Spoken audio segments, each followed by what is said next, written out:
L'hôpital, la clinique, ils sont un petit peu obsédés par le monitoring et ils essaient de prendre le rythme cardiaque du bébé pratiquement tout le temps. Mais c'est normal dans un accouchement physiologique où la maman se sent bien, qu'elle ne pense pas qu'il y a un problème, que le rythme cardiaque du bébé change. Il va monter, il va descendre, il va retomber un petit peu parce qu'il est pressé, il est contracté, ça le bouge et ça peut les contractions et ça peut être difficile pour lui. Mais quand on laisse faire le corps va avoir ce feedback du bébé et va changer le rythme des contractions. Et il va changer. Ça peut être. La prochaine sera peut-être moins forte ou il va avoir un plateau pendant un petit moment ou avoir un petit peu plus de temps entre les contractions pour laisser le temps au bébé de se remettre d'aplomb, de se préparer pour la prochaine contraction.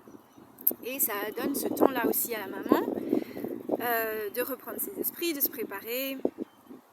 Donc, rappelez-vous, on n'est pas censé le savoir, le rythme cardiaque du bébé, si on n'a pas tout plein de machines tout autour de nous. Donc, à un moment, il faut faire confiance que notre corps sait ce qu'il fait et à moins qu'on sente qu'il y a un problème, on n'a pas forcément besoin de savoir. Et des fois, savoir, ça peut nous donner de l'angoisse parce qu'on se dit « Oh là là, le rythme, il est trop rapide ». Alors, à ce moment-là, oui, mais dans 5 minutes, ce sera différent. Et de monitorer trop longtemps, trop souvent, et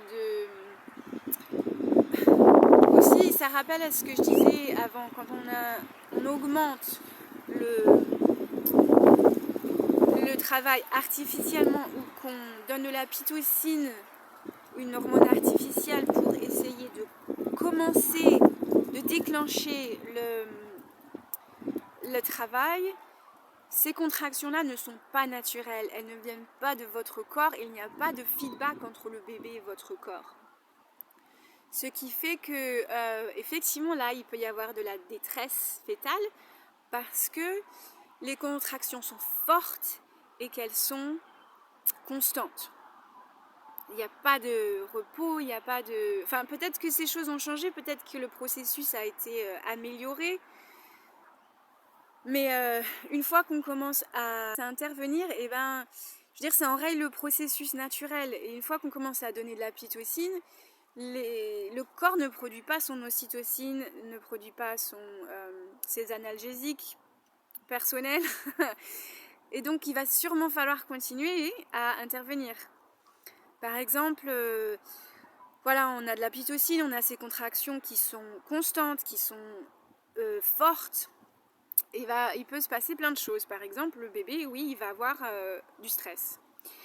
Et donc, le monitoring va nous dire le rythme cardiaque est élevé, le bébé est stressé, il faut intervenir. Donc, il faut le sortir tout de suite. Il faut épisiotomie, probablement des ventouses ou les forceps. Et aussi, s'il y a quelques difficultés, ils vont aller directement à la césarienne. Pareil pour la maman, pour la femme qui est en train d'accoucher, ces contractions sont pas naturelles et elles sont, comme j'ai dit, elles sont fortes, elles sont constantes et oui, ça peut devenir douloureux, mais très insupportable. C'est normal, c'est pas les nôtres. Donc on n'a pas le temps de se reprendre, on n'a pas le temps de respirer. Et donc on va peut-être vouloir une épidurale. Et l'épidurale, le problème, c'est que ça marche à ne pas nous faire sentir la douleur, mais du coup, on ne sent rien. Maintenant, le personnel soignant qui va nous dire quand pousser, quoi faire, qu'est-ce qui se passe. Et encore, ça peut finir épisiotomie, sortir le bébé de force ou césarienne. Et je vous dis quelque chose sur l'épisiotomie aussi, c'est que c'est souvent pas nécessaire, c'est souvent fait pour que ce soit plus facile pour le personnel soignant. Si vous sentez ce qui se passe, il n'y a pas forcément besoin de la faire. C'est s'ils veulent aller mettre leurs doigts dedans qui vont vouloir faire une épisiotomie, mais ils le font aussi souvent parce que c'est une routine. Ils sont bien payés, au fait, je dois vous le dire. Et les épisiotomies, c'est un peu, ils coupent à travers tout, ils coupent à travers des tissus sexuels, et comme ils coupent tout droit, généralement, c'est beaucoup plus difficile pour le corps de réparer ça que ça se sépare naturellement.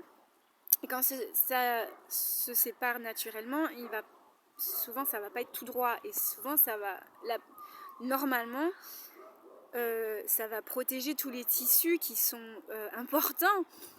Donc l'épisiotomie coupe à travers les tissus sexuels et des nerfs et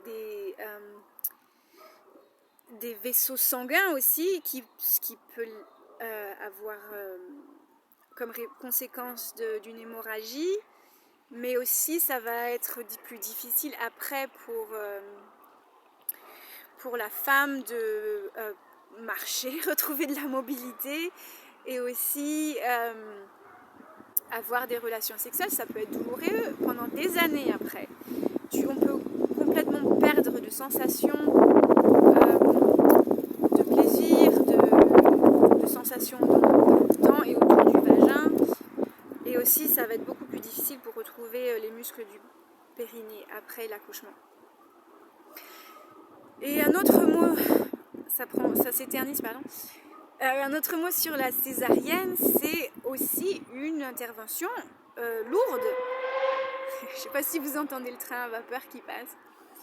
C'est une intervention, c'est pas juste un petit coupe-coupe et tout va bien. Ça va vous prendre longtemps de vous en remettre, beaucoup plus longtemps que si le bébé est passé à travers le vagin.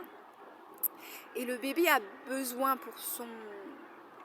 pour plein de raisons de passer à travers ce vagin.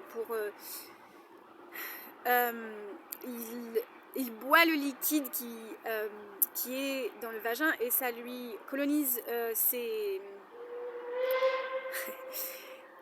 intestins avec des bonnes bactéries. Et aussi le fait que son crâne soit pressé par les murs du vagin, ça aussi a des conséquences sur sa santé. Et aussi, du coup, ça prend beaucoup plus longtemps à la femme de se remettre, de marcher, des fois de pouvoir porter son bébé dans ses bras.